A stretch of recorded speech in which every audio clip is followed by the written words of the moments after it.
It was a snowy night when I pulled into the parking lot of my gas station. I worked the overnight shift from 11 to 7 and had been at the job for several months. I really didn't like this job, but finding another one was hard. Night shifts worked best for my schedule due to other things in my life. Still, I went in tired every night and struggled to get through each shift. I parked next to my coworker's car, then went inside to relieve him. He left a few minutes later, leaving me alone for the rest of the night.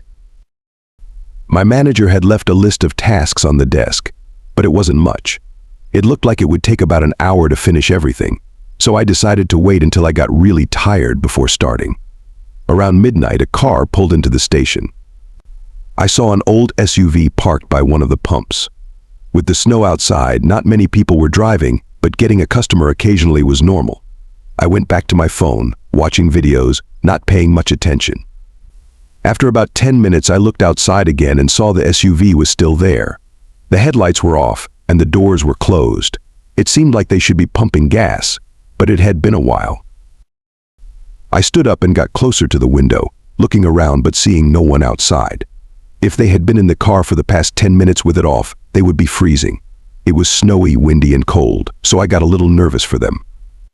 I watched for a few more minutes, waiting to see any movement or someone getting back into the car, but there was nothing. It seemed like the car was abandoned by the pump. I put on my jacket and went outside. Immediately, I knew it was too cold for anyone to be in the car with it off or for anyone to be outside for long.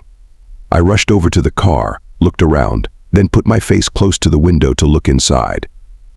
"Hello, anyone in there? Just checking to see if you're okay," I called out. From what I could see, no one was inside. It was hard to see clearly, but I was pretty sure it was empty. Confused, I backed up and looked around the empty parking lot. I noticed shoe prints in the snow going toward the building, not to the front but off to the side.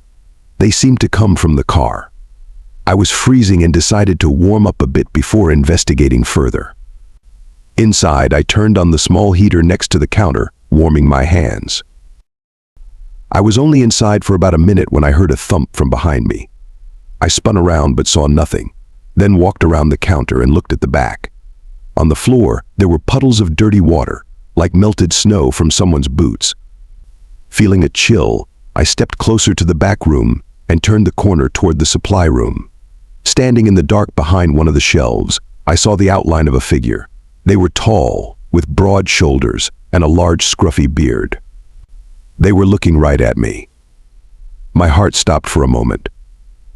After the initial shock, I just walked back to the counter. I don't know why, maybe I was too shocked to react properly. After staring at the supply room doorway for I don't know how long, I quietly picked up the store phone and called the police, whispering for help. The next 10 minutes were the most unnerving of my life as I waited. During this time, I didn't hear or see anything from the supply room, which made me even more scared. For some reason, the man never came out to confront me. When 2 cops finally arrived, I quietly told them where the man was. They searched the room while I stayed by the front, but they found no one. The man was gone. Watery shoe prints surrounded the back door, but outside there were fresh tracks in the snow leading straight into a dark, empty field that stretched for miles. Nobody could search it that night, but even when they did in the following days, they found nothing. The field was huge, and he could have gone anywhere, but it was so cold and windy that night that I was almost sure they would find a body. The SUV was taken in for more information, but they couldn't find any history of ownership. We're still left with just what we know from that night. Who the man was and what he was doing remains a mystery, and where he is now is just as unclear. I worked at a restaurant with my older brother during our high school years. It was a small place in an outlet shopping center. We were both waiters, but because the restaurant was tiny, we often helped out with dishes, deliveries, or whatever else was needed. After a year, my brother graduated high school and went to college, so he quit, but I kept working there.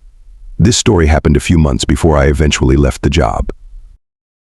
It was a Friday, and I was working a later shift than usual. The restaurant was open until midnight, but because of school, I usually left by 8 or 9. That night, I was scheduled to close alongside the manager. Everything was normal, slowing down by 8, with just a few people picking up orders. At 10:30, my manager got a call for a delivery. By 11, I was driving out of the parking lot. The address on the receipt was just 8 minutes away, but a couple of minutes down the road, my manager called. I thought they must have canceled, but the guy had called back saying he'd given the wrong address.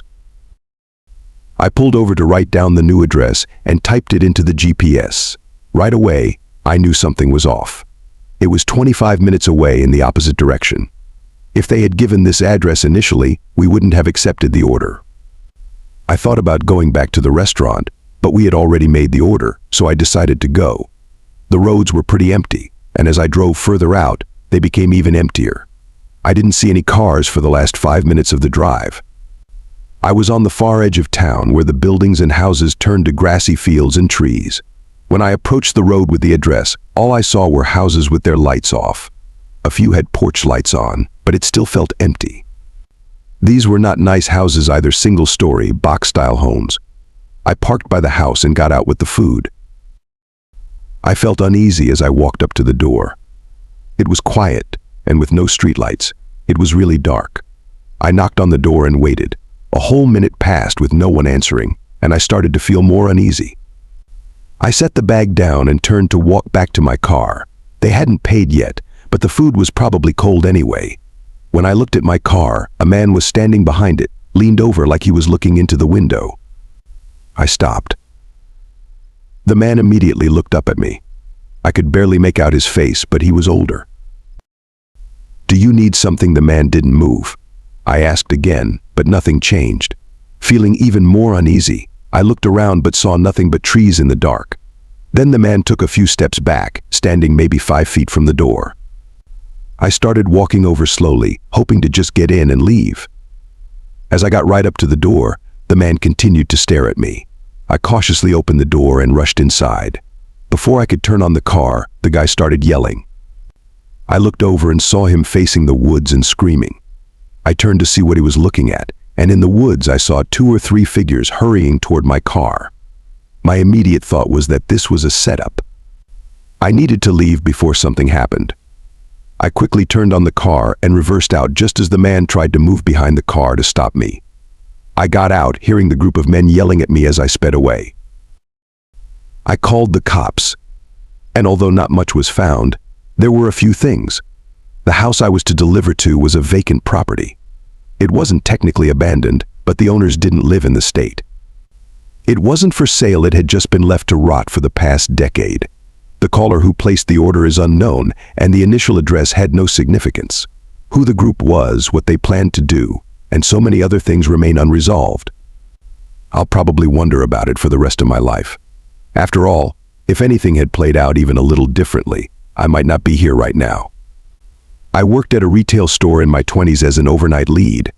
It wasn't a big chain store, it was a local place with about 8 or 9 locations. Most nights I'd have an overnight stalker to help out, but sometimes I was alone. It wasn't a big store, so the work wasn't too intense. Often I'd work slowly to avoid running out of things to do. This was one of those nights where I was alone, working at a steady pace. At the start of my shift, I loaded some boxes and started stocking the aisles. It was a mindless task, so I wasn't paying much attention. After going through 3 aisles, a knock at the front entrance made me jump. I almost didn't realize what it was because I was so spaced out. Once I did, I got really confused. The knock came again, loud enough to echo through the store. I walked to the front and saw a man in a hood standing at the doors. I went up to the glass. "We're closed. Won't be open until 8 a.m., I said. The man looked at me but didn't respond. I pointed at the sign on the door. "We're closed, sorry," I repeated. He stared at me for a few seconds, then turned and walked away. I watched him until he disappeared, but it didn't look like he had parked anywhere. The whole thing was odd, but I figured he was just at the wrong place. I went back to stocking shelves and eventually forgot about him. By 2 a.m., I was ready for my lunch break. I left the boxes and went to the break room. I was there for about half an hour before I tossed the rest of my lunch and went back to work. As I walked to the end of the aisle I was working on, I saw a man walking past the other end. He looked like he was just walking across the store, not noticing me. I froze, feeling a rush of fear. I listened closely and heard the man's footsteps moving toward the break room. I hid behind the shelves. The footsteps went toward the break room, But then I heard the man rushing out. The footsteps were now sprinting through the store, getting closer. I ran for the front door, trying to unlock it with shaky hands. The man appeared at the end of the aisle just as I got it open. As I stepped out, I saw a bright flash and heard a pop that made my ears ring. It was a gunshot. I sprinted around the building, made it to my car, and hid in the back seat as I called 911. The man didn't follow me outside. He was gone by the time police arrived, but they found the back door busted open and some heavy tools next to it. The most terrifying thing was the bullet hole by the front doors. The police thought it was a mental breakdown or a psychotic episode since there was no clear reason for him to target me. I no longer work there, but for years after that, I was on edge every night.